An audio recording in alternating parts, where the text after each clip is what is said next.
That evening on my 70th birthday, I killed my son. Not with a knife, not with poison. I killed him in my head, erased him, deleted him, annulled him like a failed project. In the very moment when he, my only child, looked me in the eye and in a calm, practiced doctor's voice said, "Mother, we are filing for guardianship. It's for your own good." And before we continue, don't forget to subscribe to the channel and give this a like. Your support is very important to us. Enjoy the story. You know what happens to a person in that instant when the closest person betrays you? Time slows down. The blood in your veins seems to thicken and turn into icy shards. You see the speaker's lips move, but the sound reaches you with a delay, as if struggling through a thick layer of water. It all happened at the table I had lovingly set for my anniversary. Opposite me sat a strange 45-year-old man. He had my son's face, but the eyes of an appraiser estimating the value of old furniture. Next to him sat his wife, Margaret, a predator in expensive clothes, who for many years had been whispering poison in his ear, drop by drop. There were her usual jabs about my salad, my views, my age, a venomous hissing I had almost grown accustomed to. The only living person at that table was my 13-year-old grandson, Alex, my ray of light, but he had been prudently sent to another room before the execution began. Ian cleared his throat, assumed his most authoritative look, and began to speak of my incompetence, of cognitive impairments, of how I was a danger to myself. Every word of his was measured, polished, devoid of all emotion. This was not a spontaneous outburst, but a well-rehearsed performance. He looked past me at the wall, and I realized he wasn't talking to me. He was reading a verdict. He thought I was a decrepit old woman who could simply be written off, packed away in a nursing home, so he could get his hands on the inheritance sooner. He didn't know that by trying to take my home, he was actually awakening a secret I had kept close to my heart for 45 years, the secret of his birth. And this secret would now become his grave. When the front door slammed shut, cutting them off from me forever, I didn't cry. I walked to the large mirror in the hallway. It wasn't a broken, confused victim looking back at me. It was a gray-haired woman with icy eyes who had just been declared war upon, and she had accepted that war. He had made his move. Now it was my turn. And my first move would be one he couldn't have imagined in his worst nightmare. He had declared war on me, not knowing that for 45 years, I had been holding a weapon of mass destruction, and I decided it was time to use it. If you also believe that self-respect is more important than toxic family ties, subscribe. Here we learn to say, enough. The silence in the apartment was suffocating, pushing the air out of my lungs. To keep from going mad from the sound of my own heartbeat, I allowed my memory to take me back. Not to my terrible anniversary evening, but much further, 45 years back, to a life where I was not an old woman awaiting a verdict, but just Anne, the 25-year-old wife of the best man in the world. My Andrew, my Professor Jones, was the center of my universe. Smart, kind, with a quiet smile at the corners of his eyes. He was a genius in his field, but at home he transformed into a caring and gentle husband. We were absolutely happy. We were missing only one thing: the laughter of a child. Years went by, and our house remained silent. We went through all the circles of medical hell, from humiliating tests to conversations with cold, tile-like scientific luminaries. The verdict, delivered in a whisper, was final and irrevocable. Andrew was sterile. I remember him sitting in the kitchen that night, his broad shoulders slumped, looking for the first time in his life not like a titan of thought, but like a broken man. And in that moment I realized that I was ready to do anything to bring back the light to him. If science was powerless, then I would go against science, against morality, against the whole world, just to make him smile again and feel like a father. My decision was not a betrayal. It was a desperate act of love. The memory of Ian's biological father is short and blurred, like a frame from someone else's movie. A military sanatorium near the Black Sea, where I had fled from sympathetic glances. A young military doctor, tanned, sharp, with eyes the color of a stormy sea and an unshakable self-confidence. We had no names, no future. Only a few hot southern nights smelling of cypresses and desperation. I left without leaving an address, knowing that I was carrying under my heart the last hope of our family. This short, feverish episode dissolves in my memory, replaced by the main, most important memory. The maternity hospital. Andrew, pale with a gaunt face, takes a tiny white bundle from the nurse. He looks at Ian's small, wrinkled face, and a single masculine tear slowly rolls down his cheek. He presses his son to his chest and whispers, barely audible in my ear, "Thank you, my love. Now he is in Jones. He is ours." And he kept his word. Never, not with a single glance, not with a single accidental word, did he reproach me, did he let me doubt his love for Ian. He became the best father one could imagine. He read him books, made kites, checked his homework, proudly told him about our medical dynasty. He invested in this boy all his unspent tenderness, all his soul, all his life. He gave him his name, his reputation, his nobility. The memory abruptly brought me back to the present, to the empty living room with the cold dinner. The warm pictures of the past evaporated, leaving only ashes behind. I sat alone in the apartment where children's laughter once sounded, and then the proud speeches of my husband about his son's successes. And then in my head, as if in reality, his voice sounded. The same quiet and loving voice with which he had said it many years ago, standing by the crib of a sleeping Ian. He is our continuation and our pride. This time these words did not fill my heart with warmth. It shattered into 1,000 icy shards. She thought she had given them everything, but they would come to take the last. You simply can't miss this. 3 days passed. 3 days of deafening silence, unbroken by a single phone call. The tears dried up before they had a chance to start. The pain didn't go away, but it stopped being searing and paralyzing. It compressed into a cold, hard stone somewhere at the bottom of my soul. And this stone gave me a strange, unfamiliar clarity of thought. A mother's love, resentment, self-pity. All these warm, viscous feelings receded, and my mind began to work clearly and ruthlessly, like a clockwork mechanism. I sat in the kitchen with a cup of cold tea and, like an investigator, replayed the events of the last 2 years in my head. Before, they were just scattered, unpleasant moments, barbs that I attributed to my daughter-in-law's bad character and my son's weakness. Now they formed a coherent, frightening line. A year ago, Margaret casually inquired at a family dinner which notary had handled my late husband's affairs. "It's just so that everything is in one place for order," she chirped, and Ian nodded in agreement, staring at his plate. I had brushed it off then, saying that everything was in perfect order.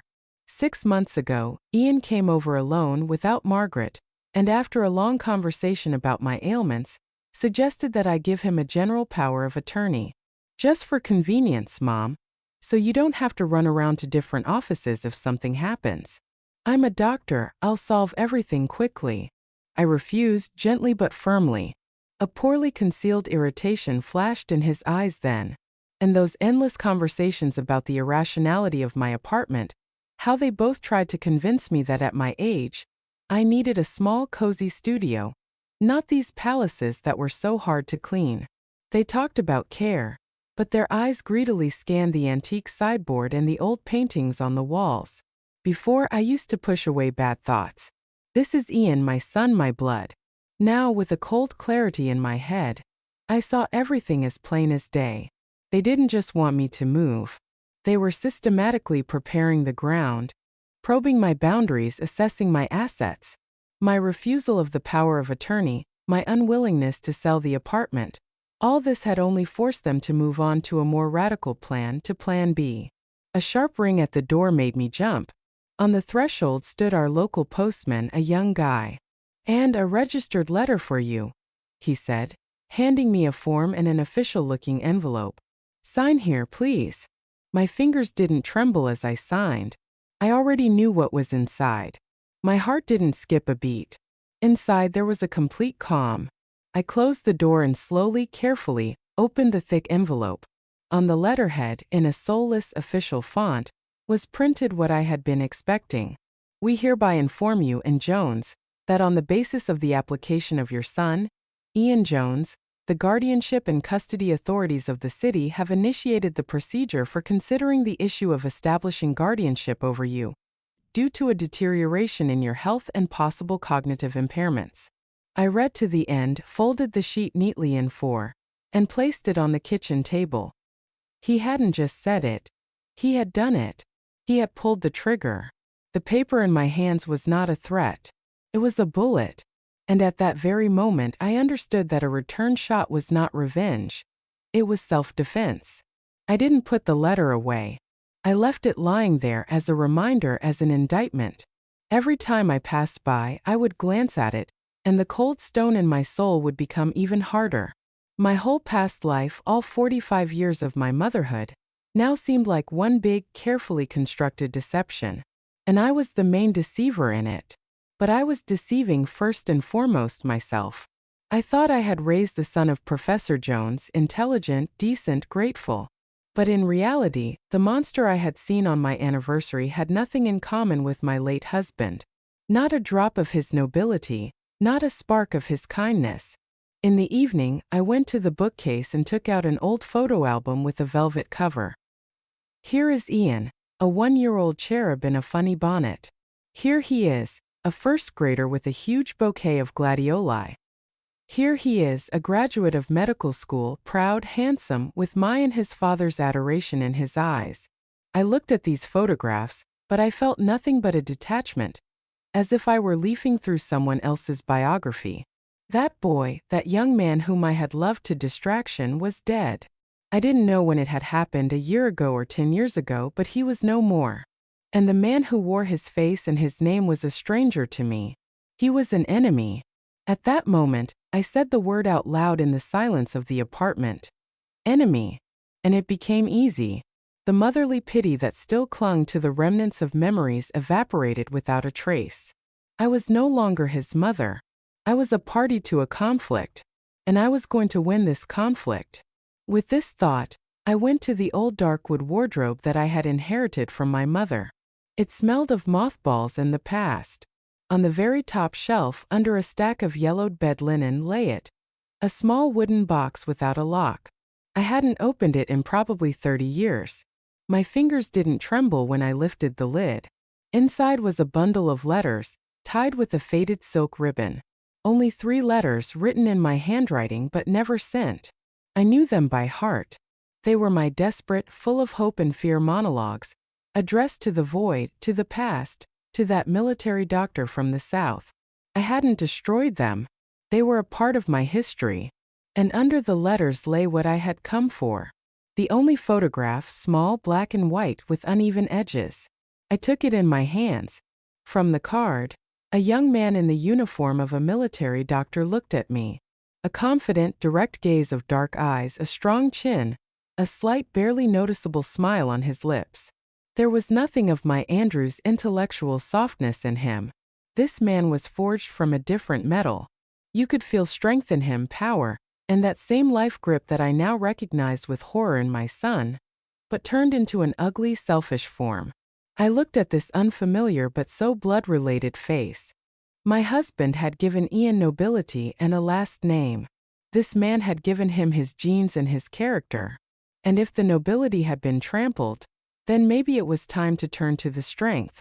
At that moment, for the first time in many years, I thought of him not as a ghost from the past, but as a real person. And as my only last weapon. We're approaching the moment that will turn everything upside down. Stay with us, it's about to get even more intense. The weapon was in my hands. An old, faded photograph. But a weapon is useless if you don't know how to use it. I could have burst in on Ian, thrown this photo in his face, and screamed about his origins. What would that have accomplished? He would have called me crazy, and that would only have strengthened his position in court. No, I had to act not with the rage of a deceived mother, but with the cold precision of a surgeon. And for such an operation, I needed an assistant.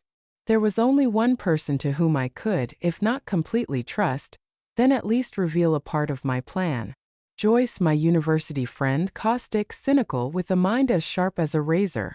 She had spent her whole life working in state archives, and her main talent was the ability to find and connect facts that others missed. I dialed her number. Hello. Her perpetually dissatisfied, creaky voice came on the line. Joyce, it's in Jones. It can't be. I thought you had finally turned into a monument to your professor and were communicating with the world exclusively through pigeons. What's happened? I hope it's something interesting. Her cynicism was the best medicine for self-pity. I need to talk to you. It's important. Well, if you've torn yourself away from your violets, it must be really important. Come over. Just bring something for tea. I only have crackers and sarcasm in the house. Joyce's apartment was the complete opposite of mine. If mine was a museum of order, hers was the chaos of a genius. Books in stacks on the floor, newspaper clippings on the walls, dusty folders on all surfaces. Joyce herself, small, thin, in huge glasses, looked at me over them while I, trying not to show my excitement, told her the dry version of events. Son, daughter-in-law, guardianship, apartment. She listened in silence, tapping a long fingernail on the armrest of an old chair. When I finished, she chuckled. Children are such cute predators that we fatten with our own flesh. And then we're surprised when they decide to eat us whole. It's banal, Annie. Banal and predictable. You need a good toothy lawyer. I can give you a couple of names. There will be a lawyer, I answered calmly. But first I need something else. I need your help. I took a piece of paper out of my bag on which I had written in advance the full name, rank, and supposed position of the man in the photograph. I handed it to Joyce. She put on her glasses, which had slipped to the tip of her nose, and for a few seconds studied what was written. Her eyebrows crept up. She looked at me, then back at the piece of paper. In her eyes, usually full of mocking indifference, for the first time in many years, I saw a living predatory interest. She didn't ask any questions. She understood that this was not just a family squabble. It was something more. A general, a colonel of the medical service, she said slowly, tasting the name. The head of the main military medical directorate. A serious bird. Are you sure you want to stir up this particular nest, and? I have no choice, I said firmly. I need to know everything about him. His official biography, his family, his habits, his weaknesses. Where he serves, who his friends are, what he's afraid of. Everything that can be found, and everything that can't be found. Joyce leaned back in her chair and smiled her most venomous smile. This was her element. Complex tasks, secrets, hidden connections. I could see the gears already turning in her head. All right, she said, folding the piece of paper and putting it in the pocket of her old housecoat. Give me a week. As I was standing in the doorway, she called out to me. I turned around. Joyce was standing, leaning against the doorframe, and looking at me with a new, almost cheerful respect. You're setting an interesting mousetrap, Annie. The main thing is to have the right cheese. The week dragged on like thick jelly.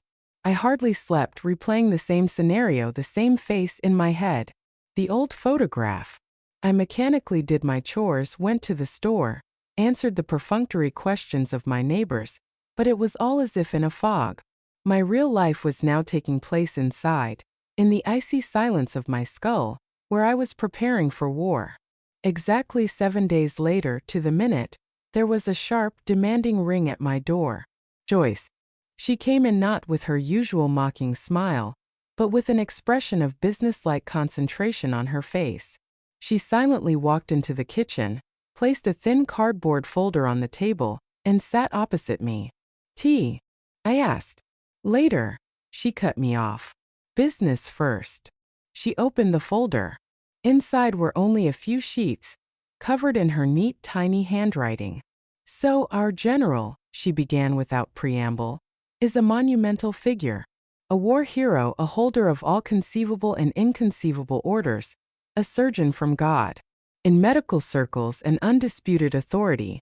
He has practically no enemies because he doesn't just defeat them. He methodically grinds them into dust. He is principled to the point of grinding his teeth. The main words in his lexicon are honor, duty, and reputation. Joyce paused, looking at me over her glasses. An exemplary family man. His wife is the daughter of some party official. A 40-year marriage, 2 grown children, both well-placed, successful grandchildren. A perfect picture for a magazine cover. Not a single blemish, not a single questionable story. This man has been building a monument to himself his whole life. And you know what's most vulnerable about monuments, and? They are deathly afraid of cracks. Any scratch on the granite is a catastrophe for them. I listened, and the cold resolve within me grew stronger. Joyce had confirmed my instinctive guesses. What do you suggest? I asked. A direct attack is suicide, Joyce said crisply. If you write him a letter, he'll burn it. If you try to meet him, his security service will bury you so deep that even I won't be able to find you in my archives. Blackmailing him with money is ridiculous. He has everything. His only currency is his reputation. That's what we need to hit. But not with a sledgehammer, with a fine needle. She moved one of the sheets towards her. He has an aide, Major Vorontsov. He's been serving with him for the last 15 years. Not just a subordinate, but a shadow, a right hand, almost a family member. As devoted as a wolfhound. If there is one person the general trusts, it's him. And it is with him that you will speak. My heart skipped a beat. Me? Speak. You. But not as a blackmailer, but as a heartbroken, desperate old woman. You don't threaten. You ask for help. You tell the tragic story of your youth. You repent of your sin. But you don't focus on that. You focus on the fact that your vile son, hiding behind the holy name of Professor Jones, is actually disgracing the honor of his real father, a great and respected general. You don't ask for anything for yourself. You only beg to protect the general's honor from an unworthy offspring. Do you see the difference? You don't attack. You appeal to his core values, honor and duty. We rehearsed for another hour. Joyce took on the role of the major, asking tricky questions, and I learned to answer without stammering, with dignity, with the right amount of grief in my voice. Finally, Joyce nodded. Done. It couldn't be better. She pushed the phone and the piece of paper with the number towards me. This is his direct work line to the reception. Call.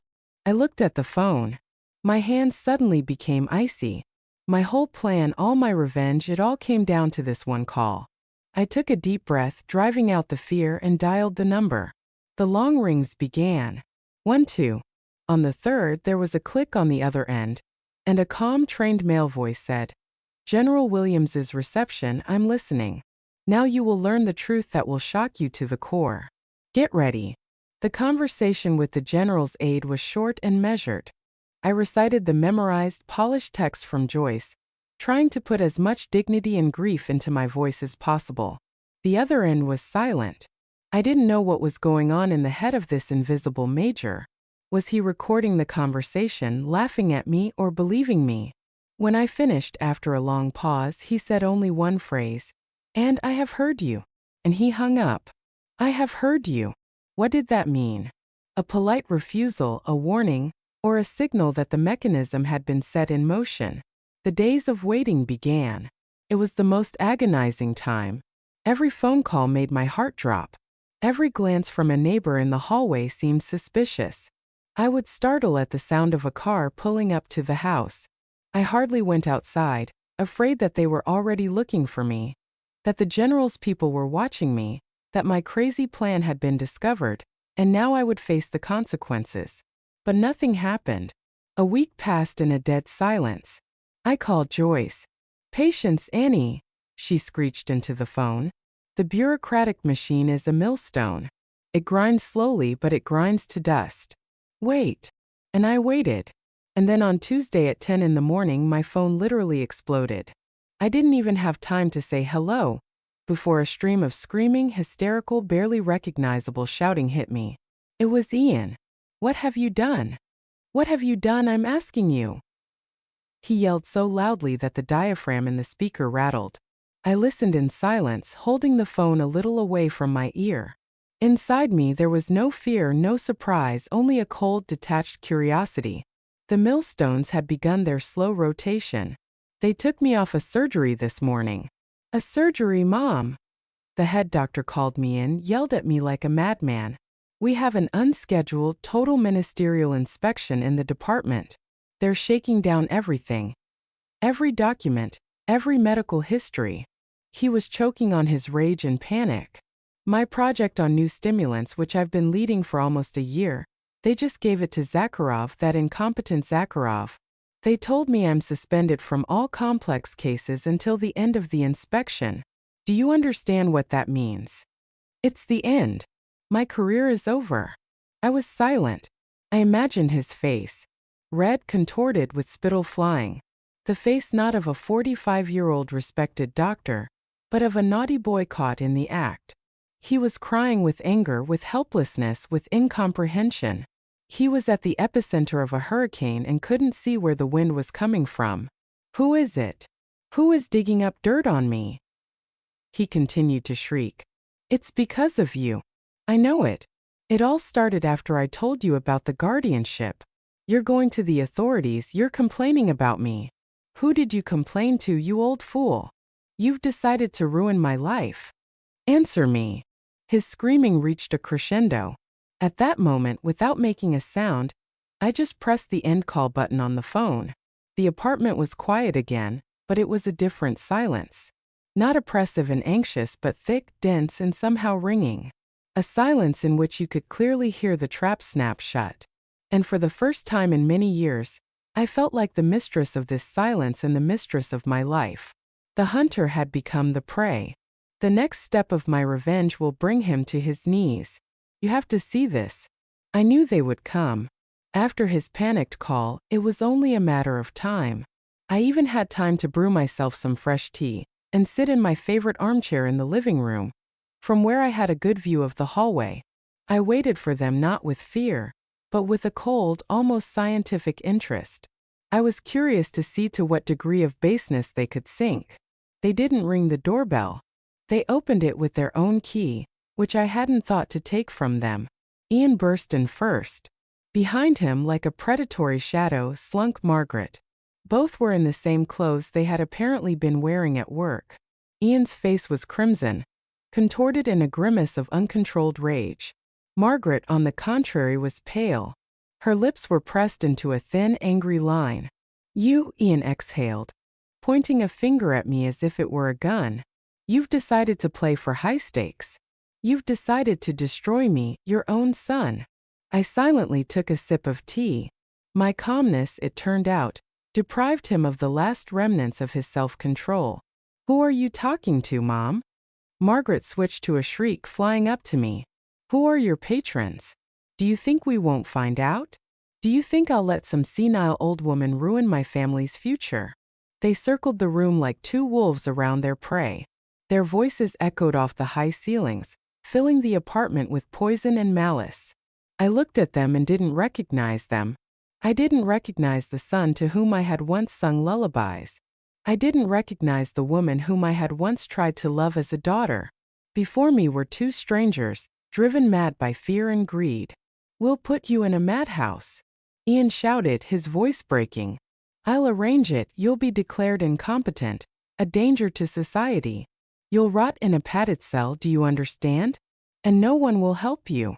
The louder they shouted, the calmer my breathing became. I placed the cup on the saucer without spilling a drop. My back was perfectly straight. There was no storm inside me. Inside me was a cold, hard metal. I looked at their faces, contorted with malice, and I saw only their panic. They had lost control and I had gained it.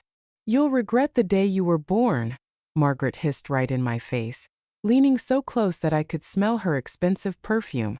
We'll take everything from you. This apartment, these paintings, these trinkets. You'll die in poverty, in loneliness, and no one will even remember your name. Their hysteria reached its peak. They both stood before me, choking on their own rage, ready, it seemed, to tear me to pieces. And at that very moment the doorbell rang. The ring was short, polite, but so insistent that in the ensuing silence, it sounded like a gunshot. Ian and Margaret froze, looking at each other in confusion. Who could it be? They weren't expecting anyone. I slowly stood up from my chair, adjusted my housecoat, and went to open the door. They watched my back. not understanding what was happening. I turned the key in the lock. On the threshold stood a young, short-haired man in an impeccably fitting severe suit. He had a calm, inscrutable face and very attentive eyes. He politely but firmly walked around me, entered the hallway, and threw a quick, appraising glance at the frozen Ian and Margaret, as if at pieces of furniture. Then he turned back to me, and his voice was quiet and even. General Williams asked me to convey his apologies for the disturbance, and to find out if you need any help. If your heart is pounding with injustice right now, you understand me. Subscribe, together we are stronger. Ian and Margaret froze like pillars of salt. Their rage instantly evaporated, replaced by confusion and an animal fear. The name General Williams sounded in the silence of the apartment like a clap of thunder. They, who moved in their circles of expensive clinics and high society parties, knew perfectly well who he was. It wasn't just a last name. It was a synonym for power, an absolute, unattainable power with which they had never in their lives crossed paths. I looked at the impeccably calm Alex and answered him in a quiet but firm voice, in which there was not a trace of the hysteria that my son had just been demonstrating. Thank you, Alex. Please convey my deepest gratitude to the General for his concern. At the moment, no help is needed. I am managing. The young man gave a barely perceptible nod, threw one last cold, expressionless glance at my son and his wife, turned and left, quietly closing the door behind him. His departure was more deafening than all their previous screams. The air in the hallway, it seemed, could be cut with a knife. Who was that? Margaret stammered. Her face had turned as white as paper. Ian, what general is this? What does he have to do with it? But Ian didn't answer. He was looking at me, and in his eyes I saw what I had never seen before. Horror. Not just fear of the inspections at work, but an existential, primal horror of a person who has realized that he has touched forces that are beyond him. All his arrogance, all his medical haughtiness had vanished like cheap gilding. He suddenly seemed shorter, hunched over, limp. And then he took a step towards me, and another, and fell to his knees. He grabbed my hands, pressed his face to my knees, and his shoulders began to shake with sobs. These were not tears of remorse.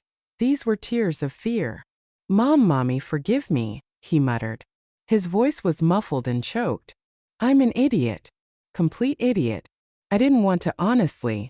It was all her, Margaret. She said it would be for the best, that we would take care of you. I didn't understand. Forgive me, forgive me, forgive me. I looked down at his graying head and felt nothing. No pity, no gloating, only a cold, ringing emptiness. I let him cry it out, let him vent his fear, his self-pity. I waited. I knew that the main phrase was about to be said, and it was. He raised his tear-stained, swollen face to me, full of a pathetic, fawning hope. Mom, you're my mother, you love me. You'll help me, right? You'll talk to him, you'll ask for me, you'll call that general. At that moment, the last invisible thread connecting me to him frayed and broke. He didn't feel sorry for me. He felt sorry for his career, for his money, for his own skin. I gently freed my hands from his grip and answered him very quietly, almost in a whisper, so that only he could hear. I've already spoken to him, Ian. He blinked, uncomprehending. I asked him to make sure that the man who carries his blood will never again be able to harm his mother. The smile of hope froze and slid from his face. In his eyes was first bewilderment, and then a slow, monstrous realization. He understood. Not with his mind, but with that very blood I was talking about. He understood everything. I watched as the life drained from his eyes, leaving only a dull gray shell. Leave, I said just as quietly. Just leave. He got up from his knees, staggering like an old man. Margaret rushed to him, grabbed his arm, and throwing a look full of hatred and superstitious horror at me, dragged him towards the exit. I was left alone in complete silence. The war was over. She had severed the last thread. Now a free fall awaited him. You have to see how it ends. A month passed. A month of silence, like the calm after a devastating storm. Ian no longer called or came. I changed the lock on the front door. An official letter from the guardianship authorities, Withdrawing Ian's application due to changed family circumstances arrived in the mail a week after that terrible evening. I read it and without folding it threw it in the trash. It was the last document of that past war. I didn't look for news, I didn't call our mutual acquaintances. I didn't care what was happening in their lives, in their world which had become alien to me. But the news found me anyway. It came on a Saturday afternoon, along with my grandson Alex. He rang the doorbell and when I opened it my heart ached. Before me stood not my cheerful, slightly clumsy 13-year-old teenager. It was a little old man with dull eyes and slumped shoulders. "Hi, Grandma," he whispered and hugged me tightly. I knew he had come in secret.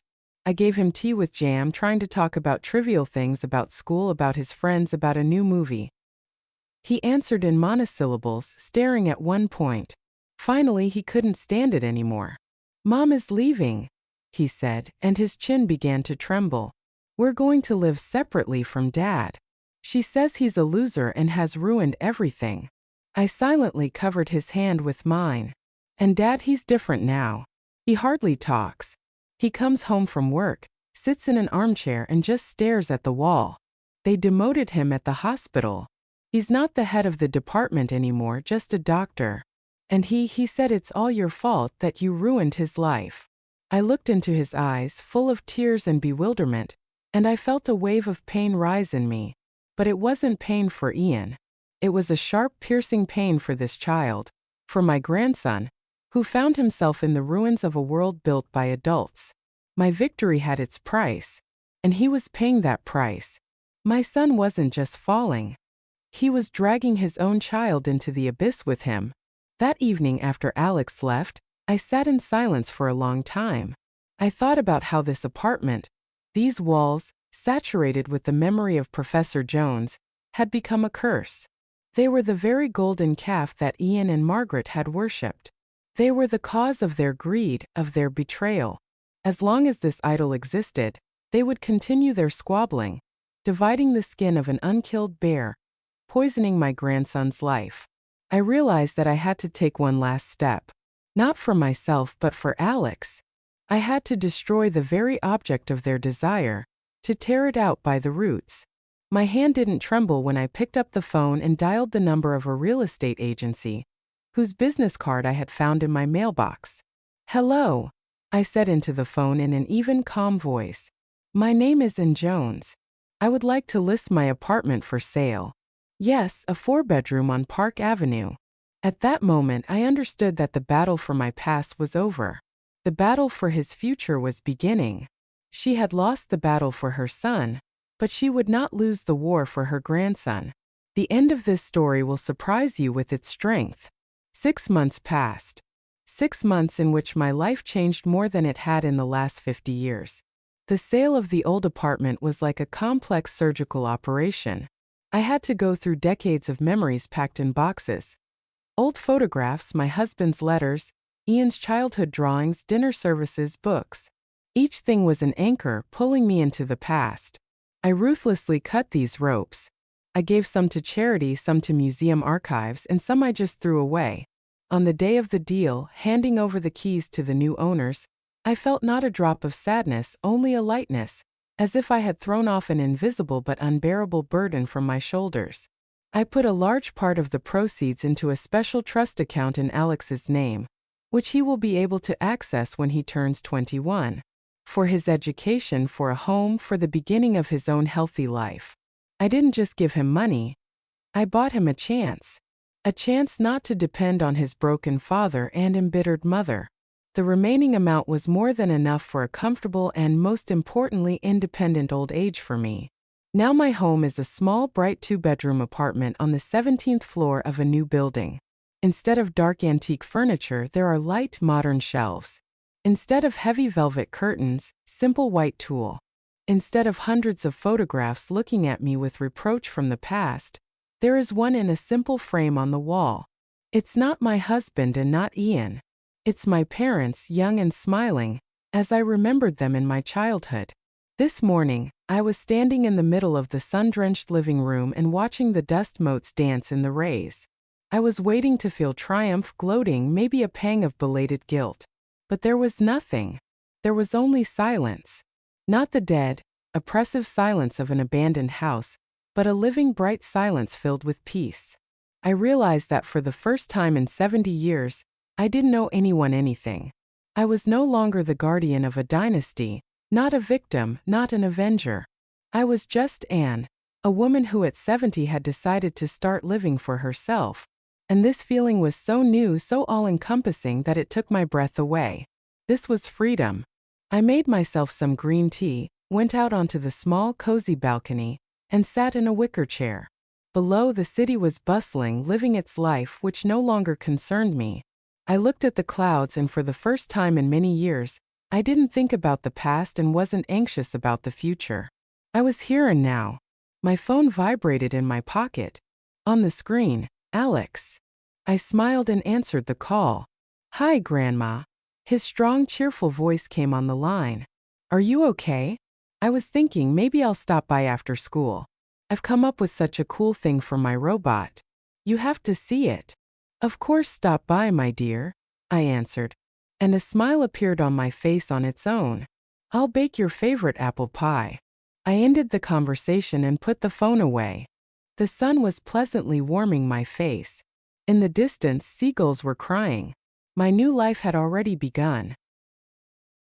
If you have also carried your family on your shoulders for years, write in the comments, "I am no longer silent." Subscribe to our channel. We tell not fairy tales but real stories.